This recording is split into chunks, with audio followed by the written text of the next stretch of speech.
Hey, Daily Dosers, it's Kristen from the Fallbrook campus, and here's a tough question. What do you do when your human loyalties in relationships, family, friends, significant other, work relationships, etc., conflict with your loyalty to God? What happens when faithfulness to God is in tension with those that you do life with? When it comes to heroines of the Bible, to me, that word is synonymous with Deborah. One of my favorite parts of the Bible is Judges 4 and the account of Deborah, this Israelite warrior that led her people to victory in the battle against the Canaanites and their commander, Sisera.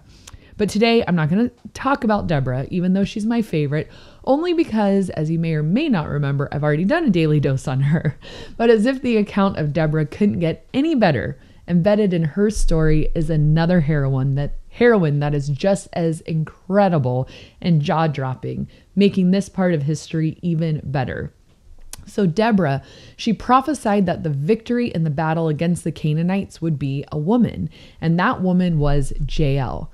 One story, two heroines. What? I am so excited. So who is she?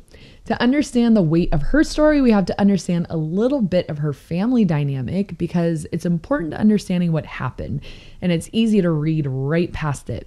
But in Judges 4:21 through 22, it tells us that she's married to a man named Heber. Heber was a Kenite. The Kenites were a nomadic tribe that were metalsmiths.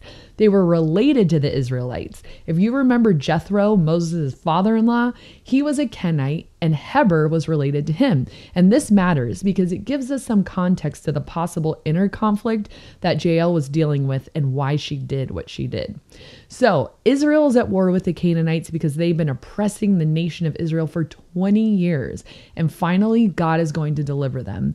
In verse 4:17, it says that there was peace between King Jabin of the Canaanites and Jael's husband, Heber. And it's interesting that the author takes the time to mention this, but remember, Heber is a Kenite. He's a descendant of Israel.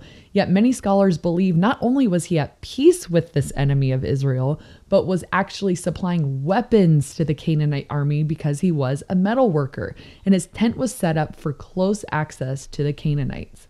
So as the battle goes, it's a disaster for Sisera and his army because God is with Israel.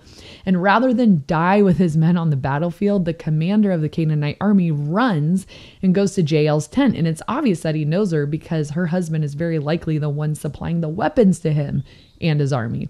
So Sisera asks Jael to hide him. So she covers him up with a blanket and gives him some milk, maybe reads him a little bedtime story and tucks him in to go nighty-night. And he's so exhausted from running and fighting and he dozes off. And as he sleeps, Jael sees an opportunity to finish this war and get the kill shot.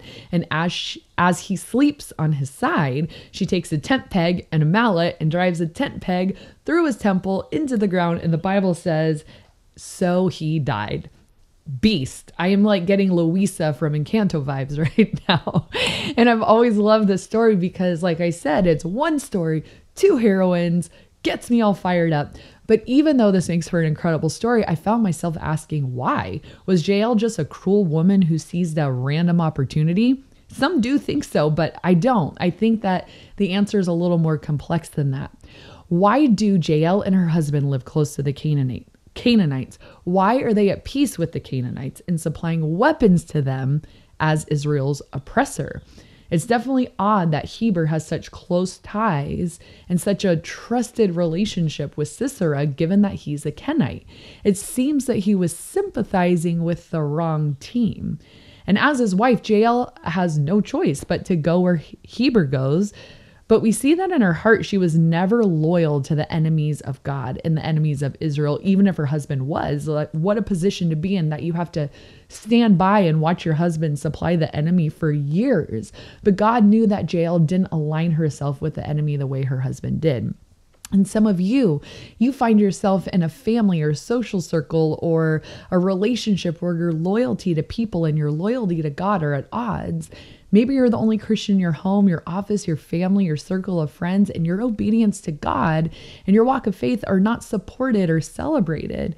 Or even more difficult is when someone in your life is claiming to follow God, yet their life and choices aren't reflecting it. And the question becomes, when it comes to the way we live, Who wins our loyalty? Are we willing to go against the values of the group, even if they're our family or significant relationships in our life, when they conflict with the values of God? And Jael did. Even though her family was camped near the enemy territory and became friends with the enemy, she chose for herself to honor God and his mission. Despite the mindset and actions of those around her, she preserved her heart for God, something that no one could take away from her.